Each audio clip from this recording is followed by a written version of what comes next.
Papangalanan daw ng kontratistang si Curly Discaya ang iba pang personalidad na sangkot umano sa flood control scandal. Habang almost 9 months na sa Senate Detention Facility, isa-isa nare-recall niya lahat kung sino yung mga yun. More than 150.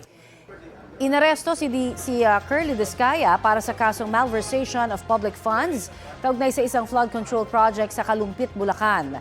Ayon sa kanyang abogado, nadamay lang si Discaya. Patutunayan daw nilang hindi siya beneficial owner ng St. Timothy Construction Corporation, ang kumpanyang nasa likod ng flood control project sa Kalumpit. Nakakulong ngayon si Curly Discaya sa Bulacan Provincial Jail.